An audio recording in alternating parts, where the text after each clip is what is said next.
On behalf of the Bangalore Chamber of Industry and Commerce, we welcome each one of you for a conversation with Padma Vibhushan Dr. K. Kasturi Rangan, former Chairman ISRO, Chairman Committee to draft the National Education Policy, Government of India.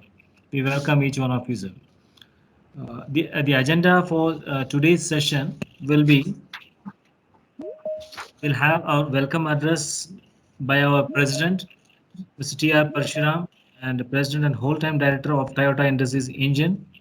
This will be followed by the introduction of the chief guest and moderated by Dr. L. Ravindran, Vice President BCIC and Managing Director and CEO of WealthMax Groups of Company. And we'll hear from Dr. K. Kasturi Rangan, his address to our members. And this will be followed by summing up and vote of thanks by Mr. K.R. Shekhar, Senior Vice President BCIC and Partner Deloitte Haskins and Sales LLP. Uh, for the participants, the basic etiquettes are please kindly follow these rules which are on the display on the screen. Keep your mic muted all times. Post your queries in the chat box and also kindly indicate your industry or organization where you represent. You can unmute and switch on the camera if you wish to ask questions only during the Q&A session. Thank you all once again. Now may I now request our President, Mr. T.R. Parshuram, and President of Whole-Time Director, Toyota Industries Engine, to kindly deliver his welcome address. Over to you, President. Thank you, Mr. Prithvi. Sir, hearty welcome to the chamber, sir. It's a great privilege and a proud moment for us to extend a very, very hearty welcome to Honorable respected Dr. K. Kasturi Rangan, the Padma Vibhushana recipient, who almost needs no introduction. Every Indian knows about Dr. K. Kasturi Rangan and his contribution. It's a great moment for the Bangalore Chamber of Industry and Commerce, sir, for your august presence today, and especially to give us the message on the new educational policy. And you have been the architect of the NEP. After 30 years, this policy has taken a new shape. And we are very privileged to hear from you, sir. It's a great moment again, because we also had a discussion on the new learning of education, the simplified methods of teaching with Shri Sharath Marathe recently at Bangalore Chambers. So at Bangalore Chambers, we have Academia Industry Institute Interface Committee, headed by a very senior veteran from the RV College, Dr. Subramanya, the principal of the college. So we are dwelling on this subject, sir, and your presence today is all the more relevant to take this subject forward. And from Bangalore Chamber of Industry and Commerce, we are fully with you. We have the experts and companies from all sectors, and they will be too happy to interact with you and take this forward. Sir, before I just delve into the subject, the Bangalore Chamber of Industry and Commerce represents, sir, 95% of the capital employed and 90% of the corporate labor employed in the state of Karnataka. Being a very, very important chamber, we deal with the government in formulating the government policies. We work hand in hand with all the companies. We have a combination of micro MSMEs, MSME, large scale companies, and big industries with us. And we have also very big companies like Volvo, Toyota, Bosch, TVS, to name a few, and IBM and Wipro on the other side, and GE. So we have a combination of all the big companies and small companies, which is a very strategic importance, so that we will be able to cover all the voice of the industry, and we will be able to add value to our members, sir. In fact, from Bangalore Chamber of Industry and Commerce, we had very good interactions with senior people from the industry, trade, commerce, and also from the central government. So we also had a fruitful meeting with Shri Kiran Kumar, the former chairman of the ISRO, and Shri Piyush Goyal, the Minister of Commerce and Industry. And recently we had with Shri Nirmala Sitharaman. And also I'm very happy to say, sir, 21st Honorable Finance Minister is coming to Bangalore and has agreed to address the chamber members in person. So this meeting we are planning, sir. So we are talking continuously to very senior people. In fact, next week we're also planning a meeting with Sri Vijayaraghavan, the Principal Scientific Advisor to the Prime Minister of India. We are trying to develop a skill academy of excellence at Bangalore Chambers. We thought that this is very, very important in the light of the new educational policy, a new set of skills for digital transformation, sir. So we are working hand in hand with the government of Karnataka, the National Skill Development Corporation, and also the Karnataka Skill Development Corporation to take our vision forward, sir. So, sir, we are once again thankful to you for giving your august presence and time today, because this new educational policy, sir, has really set the nation rolling. Because today the biggest challenge is 90% of the youth are unemployed, passing out from engineering colleges. This is the biggest challenge industry is facing, which means all our energy and efforts are going into the drain. Therefore, I think this new educational policy, which is giving the breadth and flexibility to choose what you can based on your own passion and capability and democracy. I think this has been the greatest breakthrough, we would say, sir. And I don't want to touch upon that. And we would like to hear from you, sir. Once again, we are thankful from the Bangalore Chamber of Industry and Commerce. And we look forward to your message and we'll fully work with you hand in hand, sir. Thank you so much. Thank you, President, for this wonderful welcome address. And you had brought to the members what are the initiatives that the Chamber is doing and the way forward that the Chamber is looking forward, and which is also given a background for us to take these initiatives all forward. So now, may I now invite Dr. L. Ravindran, Vice President, BCIC, Managing Director and CEO of WealthMax Groups of Companies, to introduce the chief guest and moderate the session. Sir, over to you, Dr. Ravindran, sir. Thank you, Mr. Prithvi. Thank you, Mr. Parshuraman, our President. Thank you, Chief Guest for the day, Dr. K. Kasturirangan. Never in my wildest dreams did I ever imagine standing in front of you, sir. I am thankful to God for this opportunity and seek your blessings not only for me, but for all my dear colleagues who are part of this proceedings during the day. We are all blessed to hear you today. And I must also inform all of the participants today that despite many invitations that went to Dr. Kasturirangan to present himself today, he set aside everything for the sake of BCIC, and we're extremely thankful to you, sir. My sincere thanks also goes to Dr. Chetan, Mr. Ramesh, and Mr. Aditya from the office of Dr. Kasturirangan to have facilitated this moment. So before I begin to introduce you, I must tell you the objective behind the program created for the day. Most importantly, our chamber, as described by our president, would like to involve itself in policies, programs, and reforms pertaining to the national education policy, so well articulated and drafted by yourself, from here on through constructive and implementable suggestions. On a lighter vein, I must also tell you that in view of time constraints, it has always been a hard challenge for any chamber like us to get the working chairman of ISRO. We are really happy that you could make it. Now, ladies and gentlemen, I would like to introduce Dr. K. Kasturirangan. This would take a few minutes, but please listen to me very carefully. Dr. Krishnaswamy Kasturirangan, spelled in brief as Dr. K. Kasturirangan, completed his Bachelor of Science with honors and Master of Science in Physics from Bombay University and received his doctorate in experimental high energy astronomy in 1971 while working at the Physical Research Laboratory, Ahmedabad. His interests include astrophysics, space science and technology, as well as science-related policies. Dr. Kasturirangan was with ISRO, known as Indian Space Research Organization, for over a period of nearly 35 years, out of which the last 10 years he spent as the chairman from 1994 to 2003. Subsequently, he was a member of the Rajya Sabha for the period 2003 to 2009 and concurrently was the director of National Institute of Advanced Studies, Bangalore Later on, he served as member of the erstwhile Planning Commission for the year 2009 to 2014.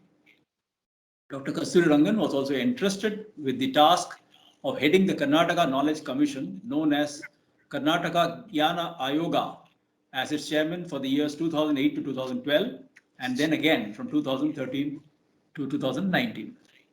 More recently, between July 2017 and December 2018, he was assigned by the present central government to serve as the chairman of the committee entrusted with drafting the new national education policy. Dr. Kasturi Rangan, presently the chairman. Number 1, Governing Board, Inter-University Center for Astronomy and Astrophysics, Pune. Number 2, Chancellor, Central University of Rajasthan. Number 3, Chairperson, NIT University, Nimrana. Number 4, President, Current Science Association, Bangalore. Number 5, Chairman, Board of Governors, Vikram Sarabhai Community Science Center, Ahmedabad. Number 6, Member, Atomic Energy Commission. Number 7, Emeritus Professor at National Institute of Advanced Studies, Bangalore. And number 9, Honorary Distinguished Advisor, ISRO. Dr. Kasturi Rangan was the Satish Dhawan Chair of Engineering of Eminence, instituted by Indian National Academy of Engineering for the years 2015 to 2017. He has also occupied important positions in some of the leading academic institutions of India, such as being the Chairman, Board of Governors, Indian IIT Chennai, 2000 to 2005, Chairman, Council of IISc, Bangalore, 2004 to 2015, President, Court of IISc, 2015 to 18, Chancellor, Jawaharlal Nehru University, New Delhi, 2012 to 2017, Chairman, Council of Raman Research Institute, Bangalore, 2000 to 2016, among others. Dr. Kasturi Rangan is a member of several international and national science academies, including being the fellow of all the 4 major science and engineering academies of India. Among others, he is a member of the International Astronomical Union, fellow of the World Academy of Sciences, honorary fellow of the Cardiff University, UK, and academician of the Pontifical Academy of Sciences, Vatican City. Please hear me very carefully. Dr. Kasturi Rangan is the only Indian. He is the only Indian to be conferred the honorary membership of the International Academy of Astronautics, besides being his vice president, 2003-2005. Dr. Kasturi Rangan has won several awards, including Brock Medal of International Society of Photogrammetry and Remote Sensing, Alan D. Emil Memorial Award of the International Astronautical Federation, Lifetime Achievement Award of Asia Pacific Satellite Communications Council, Singapore, Theodore von Karman Award by International Academy of Astronautics, Shanti Swarup Bhatnagar Award in Engineering, Arya Bhatta Medal by Indian National Science Academy, Rathindra Puraskar of Vishwa Bharati Shantiniketan, Arya Bhatta Award of Astronautical Society of India, Lifetime Achievement Award of ISRO, Vikram Sarabhai Memorial Gold Medal by Indian Science Congress, Desi Kotam Award of Vishwa Bharati Shantiniketan, and Hari Om Ashram Prerit Senior Scientist Award, Physical Research Laboratory. He has also been conferred honorary doctorate from a mind-boggling 26 universities and research institutions. Dr. Kasturi Rangan is the recipient of many civilian awards at the state, national, and international level. The prominent ones include the Rajyotsava Prashasti 2014, conferred by the government of Karnataka, and he has also received all the 3 highest civilian honors: Padma Shri in 1982, Padma Bhushan in 1992, and Padma Vibhushan in 2000, conferred by the President of India, and Award of Officer of the Legion of d'Honneur 2002 by the President of the French Republic, France. Sir, you have been in the forefront of leading the country's science and technology capabilities in the last 4 decades or so. Your contribution to science and technology is holistic, especially in leveraging and linking the society and its needs, wealth creation, strategic capability, and overall well-being of the nation and its people. We are keen to listen, learn, and internalize your personal and professional journey in ensuring such holistic and unique pathways to the nation. Sir, now, for the benefit of all the attendees, we'll be following a storytelling narrative today. During the course of the proceedings, I would like to pose about 5 to 7 questions for drawing out your perspective, sir. During the course of your talk, I would request you to kindly grant me permission to wave my hand to move to the next question. I would seek your permission whenever it's required. With this, the first question, sir, that I would like to pose to you is, you completed your primary and secondary education in a government school at Ernakulam. We are keen to learn about unique experiences in shaping your foundational capabilities as part of your curriculum and beyond. Please take it over, sir. Welcome once again. Thank you, Dr. Ravindran, for this very good, nice remarks, which I appreciate. And I would like to thank Mr. T.R. Parasuraman, yourself, Dr. Shekhar, and of course, my very young and dynamic colleague, Chetan Singhai, for this privilege of this interacting with all of you today on this occasion of a meeting with the Bangalore Chamber of Industry and Commerce. Certainly, any national education policy is something which you would have expected to go into great detail in today's discussion. As Dr. Ravindran mentioned, I propose to bring in my own experiences from the early years of schooling to today and try to see whether there is any connectivity with the NEI that we are talking of in the 21st century and something that happened way back before in the first half of the previous century when I had my schooling. All I can say is it was a wonderful time. If I now recall back my schooling education, the best thing that I can talk of from my early schooling education was the beautiful sky. The sky in Ernakulam, which was so beautifully illuminated by stars, which propelled me to take up astronomy as a career in life. And that was one of my first experiences learning out of Ahmedabad, Ernakulam skies. And then, of course, the second point on this thing was the teachers were extraordinary. You don't have to have a 5 + 2 + 2 + 3 + 3 + 4 formula. There were teachers who knew what to give. Their pedagogy was excellent. Their personal attention was there. So every element of what we try to recommend in the first 12, 15 years of education in school, in some form or other, were practiced by these teachers and fulfill all the requirements with their knowledge, their commitment, their dedication, and understanding, most importantly, the child psychology, something which we are now trying to bring in as a key element. But more importantly, I would like to say before I leave the school education, that when I came to Bombay and joined the South Indian Education Society's high school, one of the key elements is, of course, the teachers were as good as what we had in Ernakulam. But equally importantly, the place where we were staying, that is at Matunga, which is a South Indian locality in Mumbai, as many of you know. And there are on the streets of Matunga a number of hawkers who provide old books which covers a whole host of subjects: science, technology, myths, legends, classics, and all kinds of things. And they used to be available, 4 of them for 1 rupee. So my agenda for the 3 months of education, especially the period when I used to have the vacation, was to pick up several of these books and read all of them without any distinction, whether it is history, whether it is geography, whether it is economics, whether it is related to science, whether it is related to myths and legends, whether it is related to Three Musketeers or Victor Hugo's novels and things of that kind. So there was there's a voracious reading habit that I developed in that period. Today, if you want to come many years later, I find that we are talking of liberal education. The liberal education is one in which you try to create an all-round individual out of education, which is not what the silos-based education is trying to provide at the undergraduate education and even in the early school, later secondary school education. So something which is extremely important to gain knowledge as much as possible from different areas, bring the synergy between them, and try to create an all-rounded capability in looking at issues, something which is what the central point of the present policy is, something we practiced in the early school phase in an inadvertent way. I now recall it with respect to what the advantage I gained out of it so many years later. But this is something which I would like to say is extremely important. The ability to pick up knowledge, integrate it, use it, and deploy it effectively across the spectrum of various activities which you may have. Thank you. Wonderful knowing this, sir. Wonderful knowing this. So my understanding out of your conversation is that you were exposed in preparing for variety of possibilities in linking theory to practice with a multidisciplinary perspective, enabling a deep and wide impact on society and its needs at large. As a matter of fact, as you said, today we have limited exposure to such possibilities in a higher education realm of educations and institutions and system.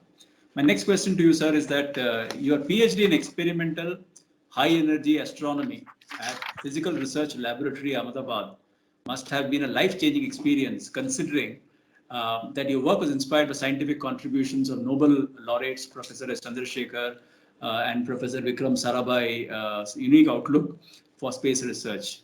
Could you kindly give us a brief on the impact of your doctoral research in enabling higher aspirations towards research and innovation in various domains and roles related to scientific and social advancement, sir? Very, very interesting question, because there is a lot of things that happened during my graduate studies career when I joined Dr. Vikram Sarabhai. One of the first things which I remember vividly is the question of he interviewing me and tried to ascertain that I am really serious about research. And he tried to put all the negative points about the research to dissuade me from taking up the research as a career, with the uncertainties and the poor money, 250 rupees at that time as a scholarship.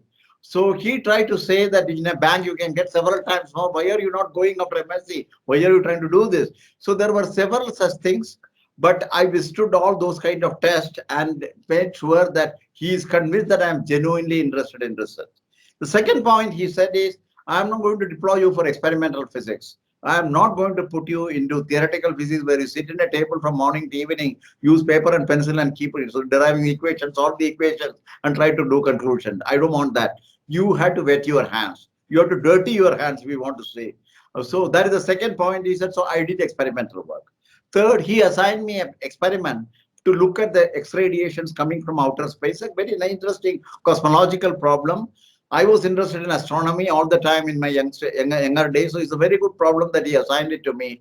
But the most important challenge in building an instrument which has to be flown in a balloon to high altitudes was that you have to have electronics, you have got detector systems, you have got digital and communication systems, decoupling system, data analytics system, and then to the ability of this instrument to work at 40 kilometers altitude, which is very cold, as you know, minus 50, minus 60 kind of temperature. So you have to build your payload to withstand those kind of temperature environment. So you have a holistic way of building an instrument where you understand several dimensions of knowledge. That is a central point. So by the time I came out of the graduation, I was a very good person as a system analyst, as I like to call it.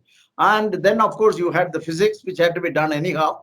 The questions of cosmic X-rays and the questions of writing a thesis on that was the third aspect of it. So articulation, writing properly, convincing, and then doing a best of physics and have to develop a multidisciplinary instrumentation. All were the basis on which I learned and came out. And most importantly, research also helps you to think originally, think innovatively, and try to look at multiple issues in a connected way, something which you on the surface of it, it doesn't look like it is connected, but you have to delve deeper into this. So there is a way in which you try to think and try to come to conclusion by coupling multiple sources of knowledge. So these were all the kind of experience that we received in the early part of this graduate education. And I think which ultimately created a person who had a totality of a particular problem. If you now then look at it, you look at it not in one direction, but look at it in the totality, putting all the dimensions of the issue, related issues together. That is something which I learned as a part of this. And lastly, he inducted me into the India Space Program. I was a physicist. I was an experimental in trying to do an experiment to look at astronomy. The question is, he said, you have to enter into the satellite building. I had already a postdoctoral fellowship offer from abroad. He dissuaded me from going abroad. He said, this is something which is very unique, and this India, you cannot get a better challenge than what India is going to offer you. And then my next problem was, how do I get into a highly technological area like space and do justice to it after having done some experiments and some physics related problems? And he had an excellent idea with regard to how physics comes into picture and everything in the knowledge. So that clinched the issue. I joined ISRO. Very nice, sir. Very nice. In fact, I don't think I was a good student in science. Otherwise, I would have, and if I was lucky enough, then I would have had a blissful opportunity to get on to astronomics, astrophysics, so many words that I came across in the last 2 days, thanks to your resume and everything else. But very interesting, and I would like to interact with you on a personal level as well, sir. Sir, as project director and as chairman of ISRO, you have been instrumental in several milestones, be it in technological innovation, launch of Polar Satellite Launch Vehicle, popularly known as PSLV D2, opening up new avenues for India's international space market, successful implementation of EduSat, and many more.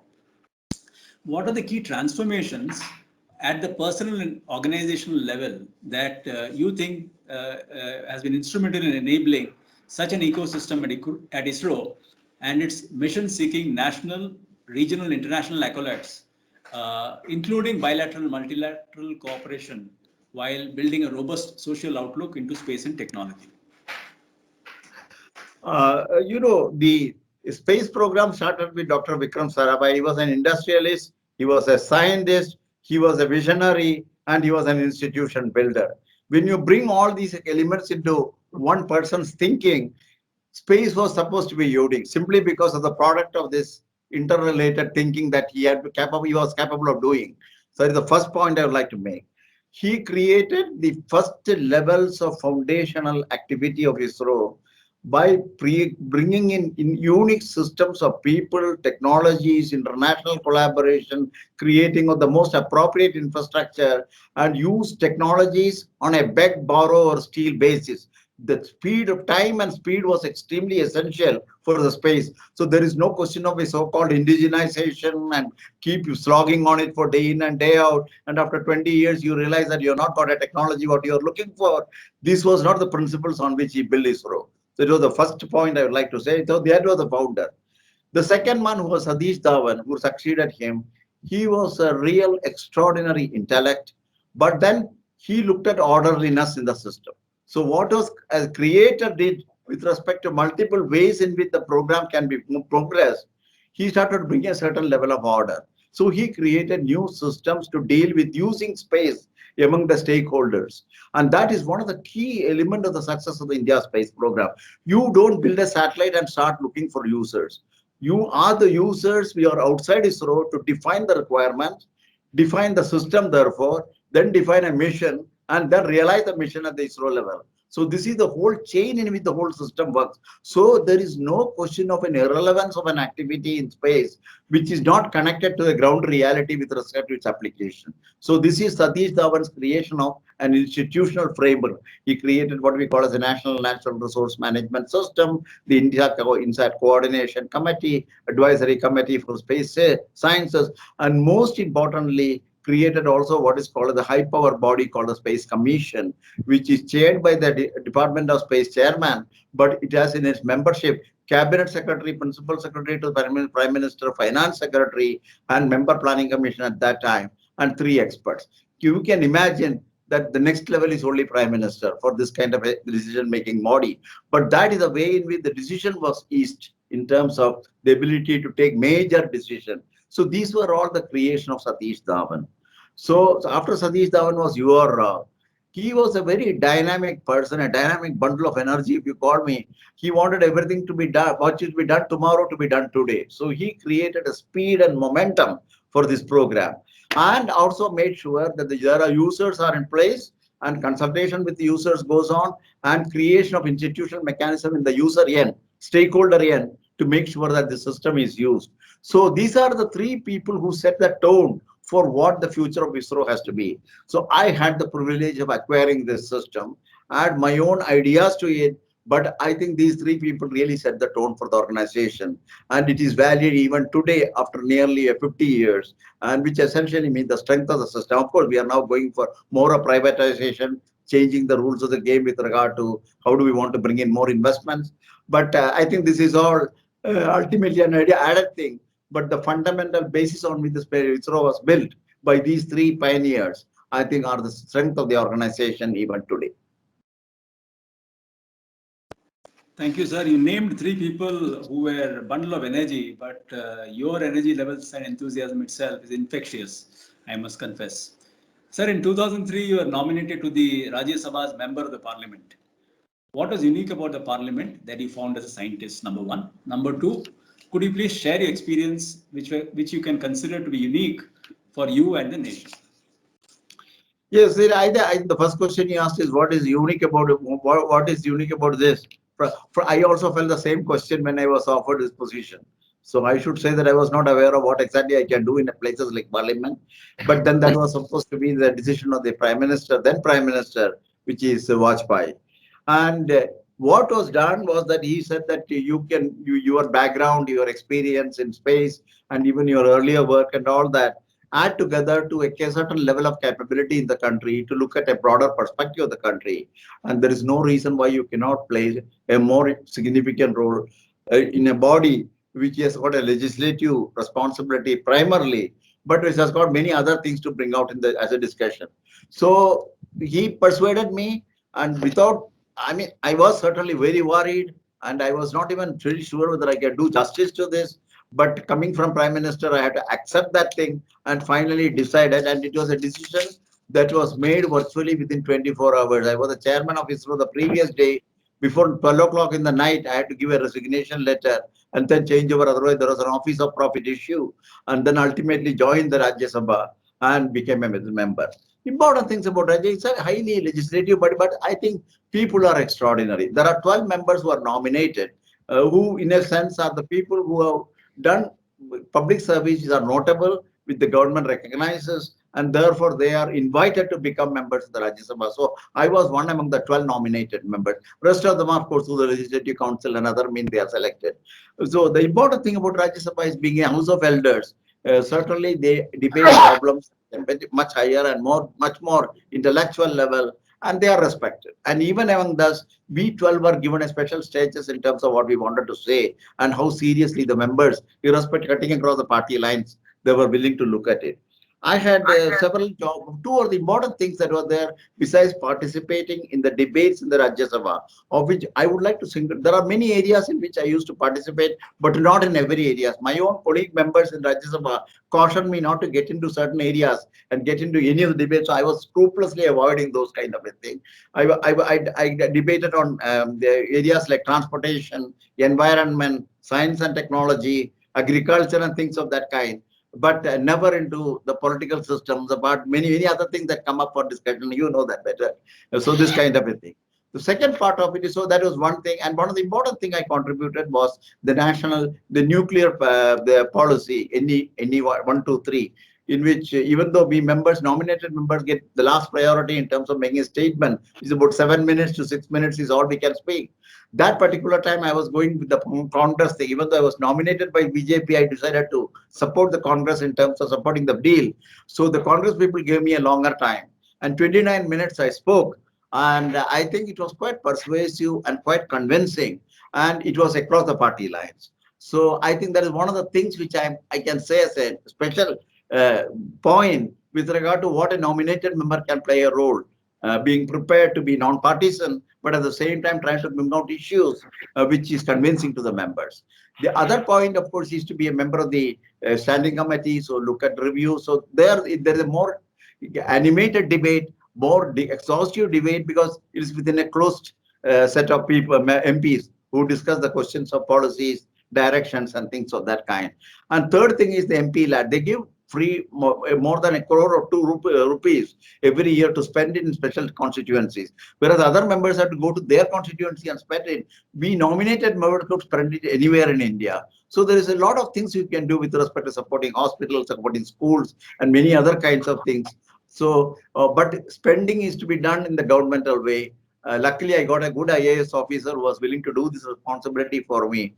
And I'm happy to say this number is quite a good and significant number. More than 95% of the money that was given to me, I could spend it usefully. So these are the 3 points I'd like to make. It was a great experience, and to be among the lawmakers, certainly it was initially it was a very nerve-wracking affair to speak in front of them. But later on, I got accustomed to follow the rules which I could set for myself, depending on this environment. Thank you, sir. We have a lot to learn from you. Next, I go to the Planning Commission part of it. Planning Commission is, as all of us know, is an overarching body that oversees the country's economic and social development. My question to you, sir, is what are the strategies you adopted in identifying, planning, implementing, and monitoring key policy decision as the member planning commission? Sir, now we have 6 minutes to go. I would request you to just delve 1 minute on this question, because the next question is going to be the most interesting one and it's the most topical. That is about the national education policy. So 1.5 minutes for this question to be answered, sir, if you don't mind. I can simply say that planning commission is finally the overarching body about everything you want to know about India. You have to do it in planning commission. So if you look at my career right from the PhD to space to parliament, I think planning commission could be probably one of the natural endpoint for that in terms of ability to assimilate everything and use it in planning commission. So that is one of the important things. I think it says quite a lot in terms of what I could have been done, what I had to do. The second point is that there were a lot of interesting aspects which were asked to be delegated to the members to look at. One of the things is with regard to the Western Ghats report, on which even today there is a debate. This is a report which we prepared under my chairmanship as a member of the Planning Commission almost 10 years back. But the very fact that it is still coming for discussion open and on shows that the politicians have to really look at it much more carefully than what they have been looking at. And it's a good thing that people at the professional level look into this and identify areas which need to be done. This is the kind of capability that is there. And lastly, planning commission bring in multiple dimensions of a particular problem. So really, these are the most highest level of interdisciplinary responsibilities that one can assume in the country in terms of looking at the country's development and other aspects of the country's progress. So thank you, sir. The last question is threefold question. This pertains to the more recent phenomenon of being nominated as chairman of the committee to draft the National Education Policy 2020. Number one question is, according to you, what is the biggest challenge before the committee in drafting the policy? The second part is, what were the personal and professional experience and expertise that helped you in overcoming this challenge? And the third part is, does the NEP 2020 provide the much needed end-to-end educational roadmap for the country? You have 5 minutes for this, sir. Well, as a nominated member of for this committee, when I was made the chairman, of course, the minister was MHRD minister, who was Prakash Javadekar. And Prakash Javadekar and we were very close as members of the standing committee at Rajya Sabha. So you can see there is connections in this kind of a thing. And finally, the minister choosing people. So obviously, he found something which I could be useful for this particular job. The most important thing that I would like to say is the biggest challenge, if you ask me, is the fact that you have to have at this stage of a dynamic growth and development across the world, a 20-year-old a policy which can withstand the test of time for 20 years.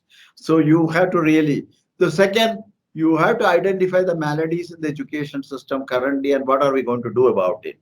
And third thing is, how do we try to culturally change the idea of a policy cannot be just purely in terms of do this, appoint a teacher or increase the qualification. There is something more. This needs a cultural change. You look at the policy carefully, is much more than writing the words in English of do this and do that. There is something which is underlying this, a new culture to be developed. I think we have tried to bring that letter and spirit, that aspect of it into the policy in some form or other. We hope we will do that. The other point which you said is with regard to the professional line. I told you there is a trap at a research ability for research think innovatively, the ability to run a program which is multidisciplinary like space, and the ability to translate that into a national system in a parliament and debate on that, and then go into a planning and go into the nitty-gritty details of the developmental issue. I think there is a track in which you try to learn quite a lot, building upon the previous role with respect to the new role.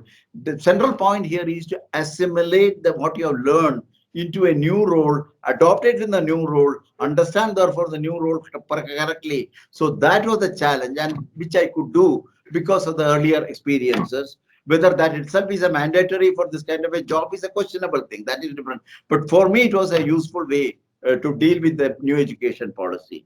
And lastly, you have an end-to-end education. If you look at it right from the age 3 of the child, right up to the research level, you will see the whole policy is written in a way in which they are interconnected. And when they are interconnected, you can create processes and methodologies by which the whole thing can be progressed. At the same time, it provides enough flexibility at any point to break away, come back with certain type of caveats with respect to how you want to do that. So in a sense, this policy is comprehensive, interconnected, end-to-end in terms of the ability to deliver an educational system towards a knowledge society for the youth as well as for other members of the society. We have taken care of that part of it. And central point here is the fact that you have the flexibility to learn at any point in time, at any age, at any place, on any subject. This policy makes the provision for that. Wonderful, sir. I think the rapid fire answers from your side is over. You could have a glass of water. While we open the session now to the participants, kindly identify yourself and make your question as brief as possible. We would like to have about 5 questions over the next 8 minutes, 8 to 10 minutes. Requesting participants to kindly anyone having questions, please? Sir, I have only one question. So this is Shekhar here. Yes. I'm a senior vice president and partner with Deloitte. Though I was thinking of asking before my summing up point, but I thought let me just raise this question to you.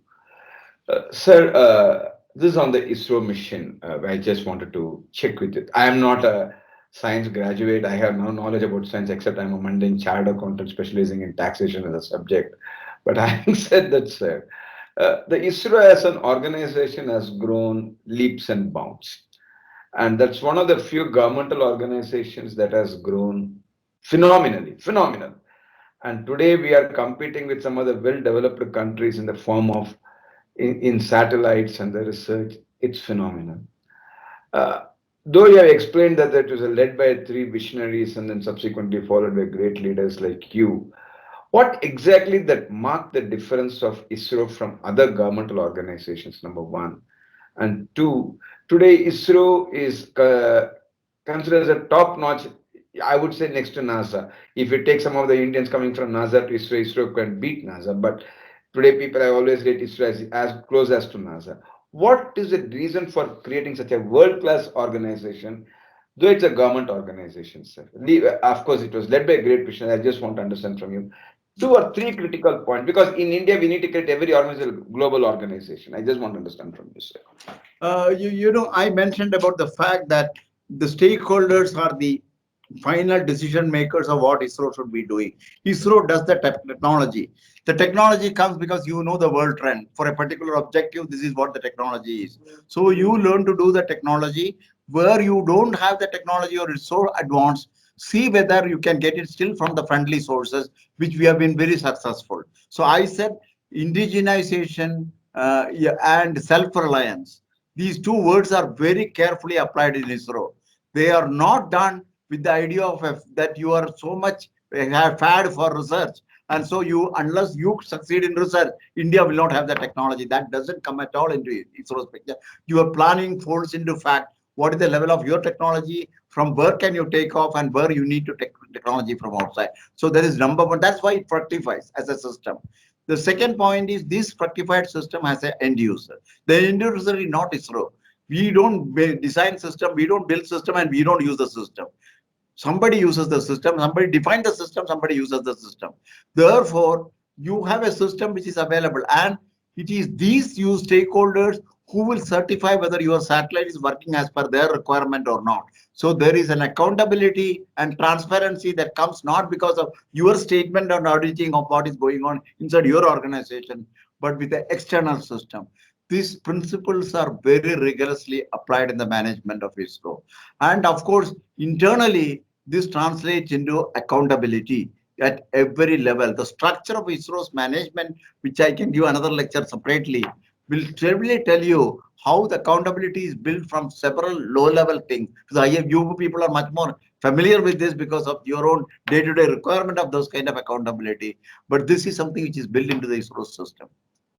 Thank you, sir. The next question is a person who has raised a hand is the Poovarnan Shanmugam. Please go ahead, sir. This will be followed by Mr. Parshuraman, who has also raised his hand. Mr. Shanmugam? Kindly unmute yourself and talk. Muted. Mr. Yeah. Parshuraman? Yeah, So, okay, fine. Poovanan here from Quality Foods. Continue Mr. Shekhar question. Sir, what about I'm our- sorry, I'm not able to. I'm sorry. Sir, Can you just Poovanan repeat? here from Quality Foods. He's from Hello. a company called Quality Foods. Okay. Please go ahead, sir. Please go ahead. Sir, what about our Mars mission, sir? What about your input to ISRO? Still you are continuing to give? Okay, He's Mars talking about mission Mars is mission. something, Mars, isn't it? Yeah, Yes, yeah, sir. sir. It is not Mars. missions. Mars mission, currently there is one which is orbiting and which is giving data regarding the various aspects of the surface features, the atmosphere of Mars and things of that kind. That is under very much analysis by the various scientific groups in the country. That is one aspect of it. The Yes. ability to insert a spacecraft into Mars is now something well within the confidence of India. The question is, when is the next step is one of landing and then ultimately analyzing the surface of the thing.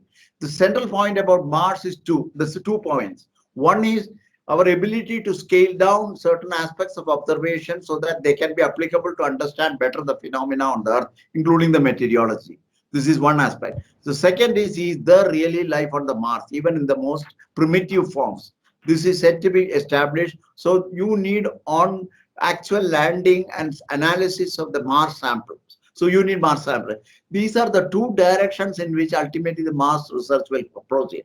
The question of whether we should now continue with autonomous systems from India into Mars, or we should be a part of a larger group to work on this, having already established the credential that we can certainly go there and orbit ourselves and also land. If there is a necessity that mission, we can land it. This is a question to be studied. There are many missions that are under planning right now. China is just about to get into one. But there are going to be very major missions to Mars, particularly to look at these 2 or 3 important aspects of the Mars, which are critical to understand the role of ISRO, or role of Earth itself in the solar system. And I think India will either have few autonomous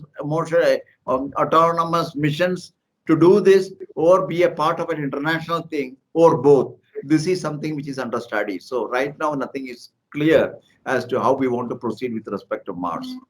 Thank So you. what happened last time, sir? How we failed? Any suggestion from you, sir? Even early morning, we all seeing there is a last orbit, we are going to land. I mean, a lot of things was there, we failed. Any Which one, suggestion? Chandrayaan 2? You're talking about Chandrayaan 2? Yes, sir. Yes. Yeah, there were some issues with regard to software and certain elements of interface between the hardware and the software. This has been well simulated, it has been well understood, and this is being reflected in the mission that is coming forth now, which is the Chandrayaan 3, which will have a lander as well as a rover, both similar to the one. Yeah. So next 3 years we can We expect. understand it. We have simulated it. So the next I don't want to question. get into the details Yeah, of next- exactly. Ravinder, you can go to the next Right, question. so Ravinder. kindly post only one question. It will be Right. better. Thank you. Next, sir. Mr. Parshuraman, please. Yeah. Thank you.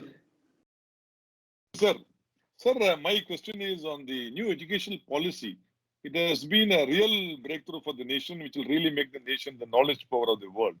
But the implementation period, sir, what we understand is a full-fledged implementation will happen in 2040, which means it will have a successive transitions, and it has to go through many changing points. So, you have any comments on this, sir? How to align for a common purpose with time? Will it get diluted, or what is the kind of a strategy you're looking forward, sir? So, to have a common purpose with end in mind. Well, the idea is that the policy itself, which is now matured in the 2020-2021, is supposed to be in place with all the elements in the next 10 years, not 20 years.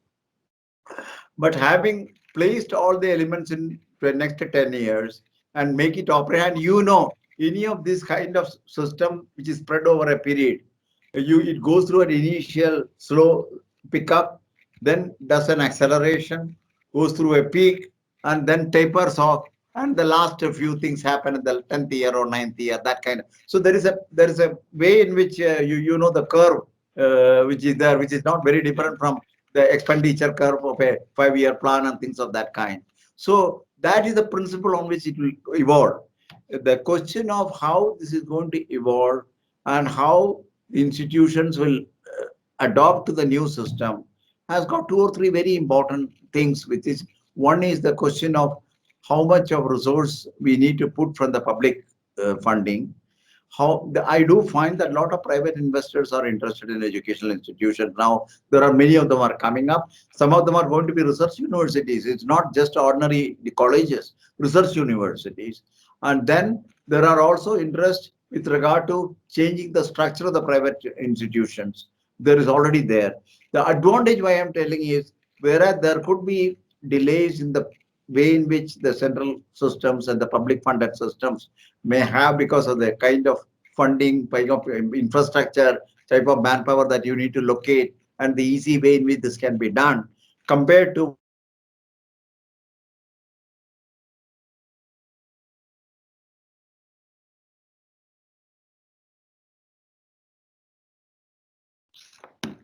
Dr. Chetan, Hello? Dr. Chetan, can you kindly look into this? Yes. I think there's a Bandwidth. technical glitch. Yeah, well, I will check with Mr. Ramesh. So I think almost we are reaching to time also. So Yeah, I'll kindly just stand check, by, sir. please. We'll take the other two questions that is pending.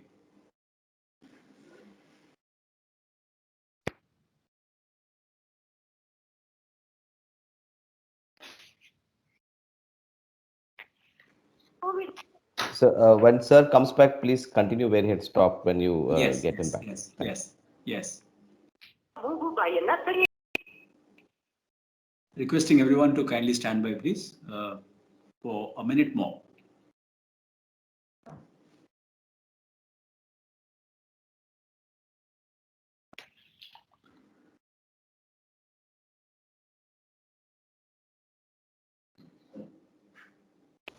I'm unable to get to his phone. Just give me another 30 to 45 sure. seconds, please.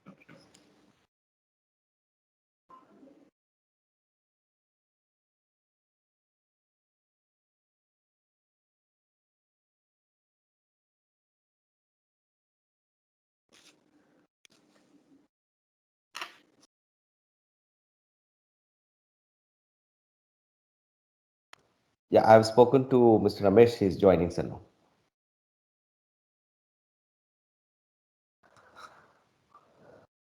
Dr. Ravindran, you have to unmute maybe. I've spoken to Mr. Ramesh. He'll be joining in a minute or so. Madam Rupa, Noted, sir. yeah, unmute Mr. Ramesh, the other system.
Once they join in, yeah, he's here. Sir is here, sir. He's here online. So we could maybe move to the next sir. agenda in the plans, if possible. Thank you. Sir, sorry, sir, some interruption in the signal. Sorry, sir. Can we move forward? Sir, you are in the mute, sir. You can unmute, sir. Ms. Rupa, can you unmute, sir? As okay? Can you hear? Yes, sir. yes, Okay, Yes. okay. Yes. Yeah. So where did we stop? Yeah. You might only want to. Yeah, it had to go through a lot of radical transformations and ups and downs, and the curve gets settled. You're talking about it, sir. Yeah, So it's but quite a there long. are going to be, except for the fact that there are certain bills which will drive the policy, and that is getting ready. Higher Education Council, the Higher Education Commission, National. The other ones are more related to the policy of curricular framework at the school level and the higher education level and things of that kind. Once they are, and they are all now destined for this year and next year. So most of those kind of thing will facilitate and enable most of the institution to immediately get onto the job. And there are many things which the institute, the policy provides for decision making at the institutional level and organizational level. So I think depending on the resources that can be deployed, whether it is private or public, we should be able to move this forward. I am quite confident that it doesn't look to be as some quarters are worried about with regard to the implementation. I think by 5 or 6 years, we should have about 80 or 90% of the objectives fulfilled with the substantial number of institutions following the knowledge and education policy. I also want to say there's a tremendous upsurge in the country regarding adopting the new policy. I have visited nearly, now I'll be completing in the next 1.5 years, in the last 1.5 years, nearly 100 lectures I have given, whether both in schools as well as both in organizations, schools and so on. It would have covered lakhs of people in terms of contacts. But I should say that there is a tremendous enthusiasm to quickly change over, right from the students downwards, upwards. So this is something which is remarkable, and I think the country itself is geared for this. And I don't think anything in the country you see an upset. I don't think no force is able to stop it in that case. Yes, certainly finances are going to be an issue, but I think it will be dealt with. And one should also know the changes doesn't mean finances. I think there are many things on which the changes could be affected without the issue of bringing in additional finances. The question of how do you deploy from one system to another system and keep the continuity is a challenge which need to be addressed. But I think this can be done. So thank you, sir. India is very proud of this achievement. It's a great, great milestone in the annals of the Indian history. Hats off to you and your team, sir. Thank you so much. Yeah, It's sir, all because of a large number of people who participated, and my own committee members, I should say. They were extraordinary people. Manjul Bhargava was there from Princeton. I had M.K. Sridhar from Bangalore. I had Vasudha Kamath from Maharashtra. And there were people like Mazhar Zarif and many of the Krishna Mohan Tripathi. They were all really deeply involved in education for a lifetime, understood the pulse of the education and what we need to do. And so, whereas some of the names may not be that much familiar to the people in this country as education is, but I would like to still say they give their best from the what you may call the grassroots. And it triggered us to really investigate many of the questions that are posed but never answered. And this comes right from the question of what is the psychological development of a child, which came from Vinita Kaur, who has done her research for lifetime on the child psychology, neural sciences, and things of that kind. But unfortunately, she told several times she had tried to push this concept in, but it has not been done. There was so much of good science, and there is a question of logic, and therefore pragmatism makes us bring in this kind of changes, which we did. So now I think that part of it is one of the important aspects of the way in which we have dealt with the policy. Consultation process have not missed any segment of the society which has a and that is what I would like to say. So that is what makes this particular activity to be acceptable to the society at large. sir, Thank you, sir. Thank you so much. Sir, there are two people who raised their hands. Would you be able to kind enough to manage these two questions, or should we move to the final? No, you can ask question. There's no problem. Okay. Mr. Suresh Dorairaj, followed by Mr. Tyagu, and that would be the end of the final discussions. Mr. Suresh. Sir, good afternoon, sir. This is regarding NEP. The policy has come is better late than never, actually. But the thing is, actually, we have lost more or less 1 year last year due to COVID. I think there should be I'm sure that you would have had a roadmap also, which can be divided into 6 months or 1 year. So for fast implementation, that is one thing. And second things, you are talking about the private institutions which are coming to India for the education sector. But what about the affordability of the common people we have a lot of issues in that. Has it been addressed in this NAP? I want to say there are two aspects of it. We have recommended things like the research universities plus teaching and teaching universities plus research. There are rules of the game. It has taken many years for many of these institutions, which I may call it as Ivy League in the United States, which has taken its own time. We are trying to cut short the time. This cutting short the time by bringing such institutions through investments inside means that it will first of all stop also youngsters who go abroad. So one is you address this question of creating this capability and insight into this kind of institution by bringing external experiences. That is the idea of that 50 or 100 units. It is not the idea that that is going to be the central point for higher education. Higher education is going to be dominated by more Indian systems, more Indian investments. And I want to say there are institutions that have come to my notice in the recent time.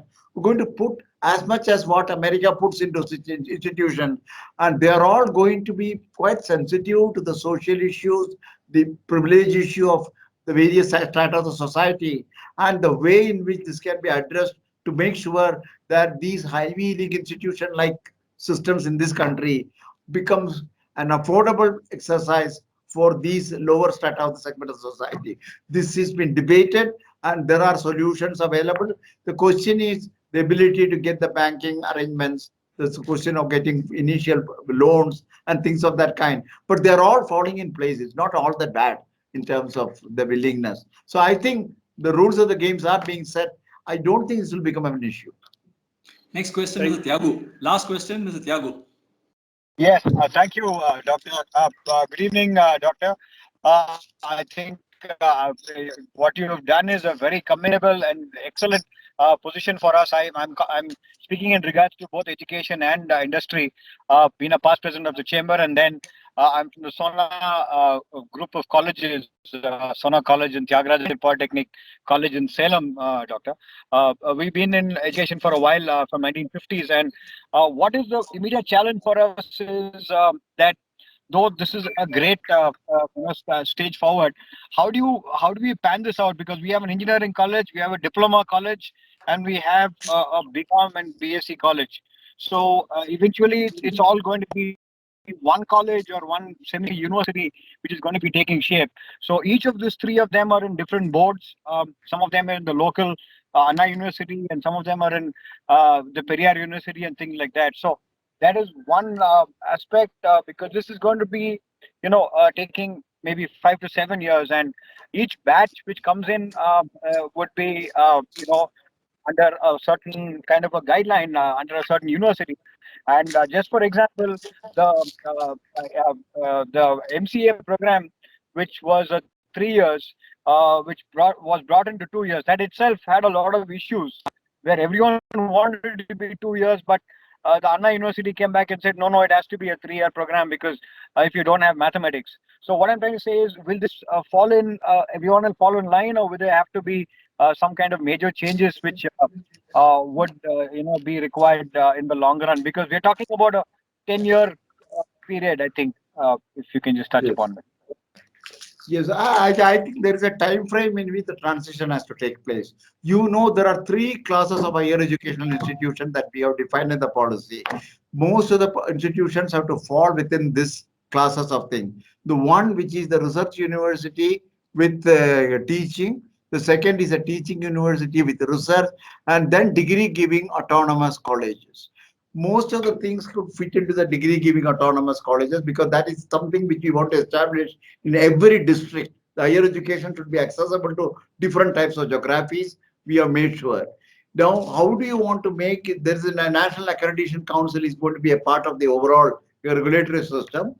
They will look at the multidisciplinarity is going to be one of the things. So either you can do it within an institution with certain combinations, or you can have a tie-up with an adjacent system or your own family of system to see whether you can bring in the multidisciplinarity and the holistic nature of education that we have. So the liberal education part of it. But there is a time frame in which we are given. This is generous time frame for 5 years to 10 years. And so I don't see That, and these are things on which many institutions would have moved already, because for example, if you go to IIT Delhi, they say they are already ready. If you go to IIT Kharagpur, they are ready. Institute of Science is ready. So there are many models. You may say these are higher level institutions, Institute of Excellence, but they have the model how to deal with it. And there are, because I cannot give prescription for your own institution at this in this discussion, because everyone has its own peculiarities. So I cannot model it here and across the table and give you a solution. That will be impracticable. But there are going to be different types of models in the country itself, and adopting to the new education policy, you have to make sure that the basic clearances of the bills which dictate this policy to be implemented are cleared, which the government is going to do. I think you will have all the freedom to quickly move on this. There are going to be hiccups in the transition period, but I think you will find ways of dealing with it. I can only say a 10th standard youngster came and told me that she doesn't mind going to 8th standard because that will give her the opportunity to study the new education policy. That is enthusiasm among the youngsters. We old people think that we are going to put them to disadvantage. They don't look at this as a disadvantage at all. It's a great opportunity for them. Thank you. Thank you very much, sir. With this, we would like to get into a concluding session for another 3 minutes. Great meeting you, sir. And personally, I would like to visit you sometime to hand over the memento and also look into all the medals that I read out, which is close to about 20 of them. Possibly many of them are not listed down. So that's it. I now request our Senior Vice President and my colleague, Mr. K.R. Shekhar, partner Deloitte Haskins and Sells, to kindly take over. Thank you, Ravindran. Sir, before I do the conclusion and summing up, Ravindran, I would like to come with you when you meet Dr. Kasturi Rangan, because don't go alone. As a senior vice president, you are banned from, I'm giving instruction, you are banned from going alone on this matter. I'll take it. All of us will Take me all on of us. I given express instruction to you. You cannot go alone. You have to take me and Parasuram with us. That's it. Okay. Jokes apart, sir. Sir, I have no words to explain the inspiration, what as all of us derived from you, sir. You came from a very humble, and then you started in a Ernakulam normal typical school, and then rose to this, came up to this level, talking about ISRO and satellites.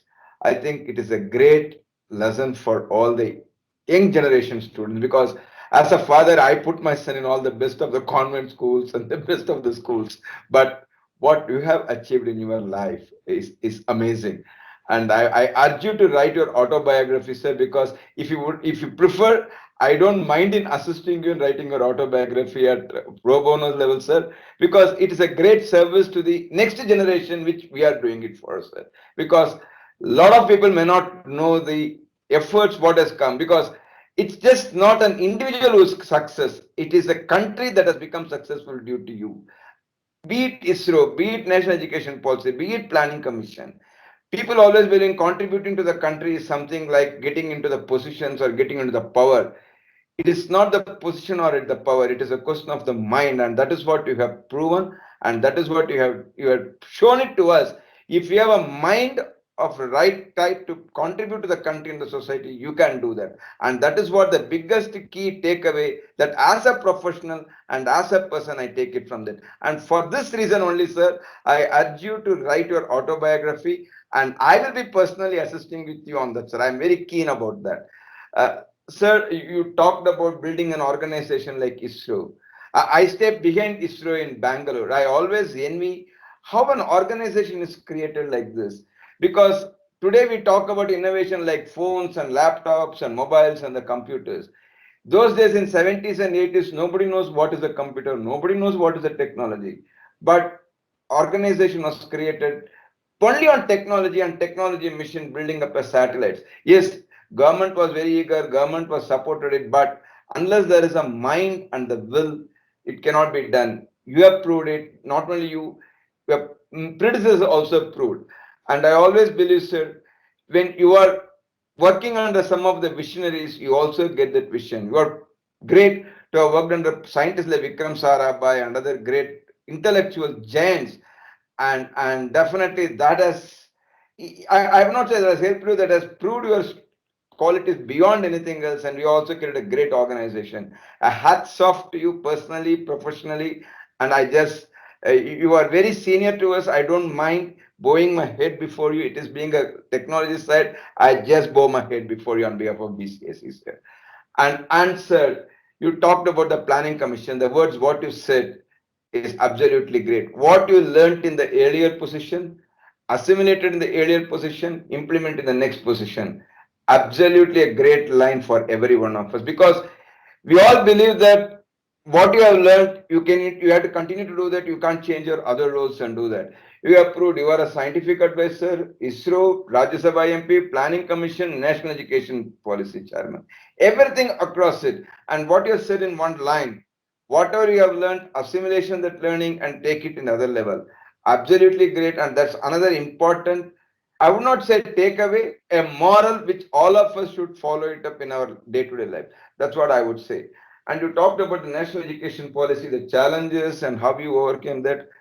Suffice to say that the policy is great because an amount of, I would not say criticism, the amount of counter use that is coming upon the policy itself is, it shows that the level what you have gone into that policy. And I'm sure if policy gets implemented without any bias, without any political bias in this country, I would see a different India in the next 20 to 30 years. And that's what I wanted to conclude. You have just not done work for you. You have contributed to the country. It's a great honor for BCSC to have you amongst us, listen to you, and more than that, motivating every one of us to think differently and work differently towards contributing to the country. That is what I would say. So thank you so much, sir. Thanks is a purely what I would call a notional word from bottom of my heart or all of our heart. It's just a great privilege to listen to you. And definitely, I barred Ravindran from coming alone. So me and Parasuram will visit with Ravindran. Would like to talk to you, sir. Sir, Thank in you. fact, it will be our a special honor if you are the special invitee to the Bangalore Chamber of Chambers and Commerce. It will be our great pleasure. Whenever you are coming, or you sir, when you are coming to We have Bangalore, a lot of eminent people, sir. It will be our pleasure to invite you as a special invitee. Thank you. In the Bangalore Chamber of Industry. It will be very We are honored. planning two forums, two sessions, leadership conclave. We are planning and one innovation conclave. Me and Ravindran and Parasuram are working on that. We would like to invite you for one of those conclaves or both the conclaves, depending on your availability, sir. It will be great privilege for us to have you in those conclaves, sir. Sir, now the memento handing over ceremony. Madam, please play the mementos.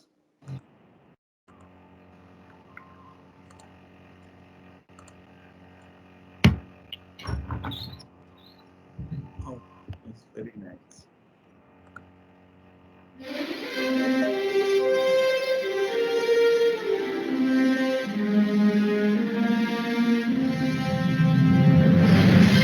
Not able to see. Yeah, we are seeing it. We are able to see. Oh, yes.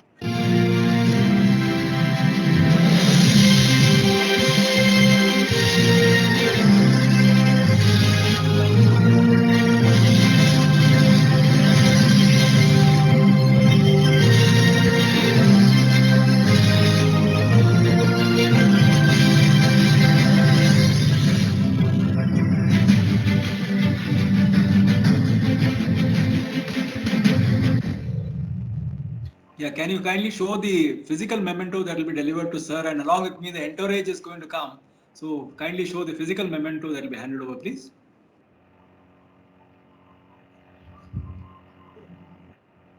As a small memory, sir, of small token of memory. Beautiful. Very nice. We are sir, honored. So, sir, thanking Dr. Chetan, Mr. Ramesh, and Mr. Aditya from the office of Dr. Kasturirangan for having facilitated this through test runs and many other discussions that followed over the last two months, beginning December 2020. And now with this, we go to the national anthem, requesting everyone to kindly sing along the national anthem. Madam Rupa, please play it. Yeah. Yes. Jana Gana Mana अधिनायक नायक जय हे भारत भाग्य विधाता पंजाब पंजाब सिंधु गुजरात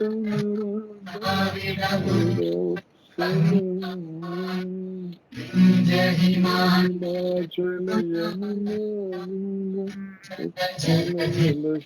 उत्कल भला में जाहे शुभ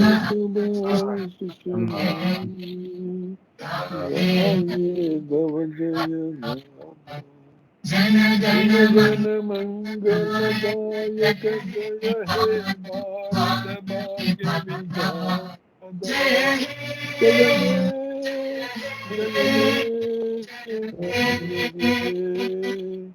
जय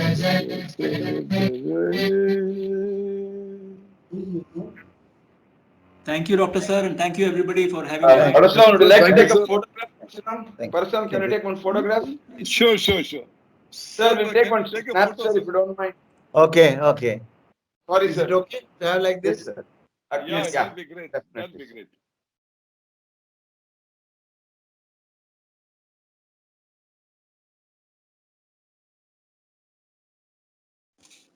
Thank you, sir. Thank you, sir. Thank you. Thanks a Thank you, lot, sir. sir. Sir, we will come and meet you in person, and then Please we come, will. please come. Yes. And I would like to invite you for a couple of more seminars because there are a lot of younger people need to learn from you, sir. That's all my request is, sir. Sure, thank you. Thank you. Thank you, sir. Thank you, sir. Thank you, Mr. Chetan, for organizing this. Thank you. Thank you.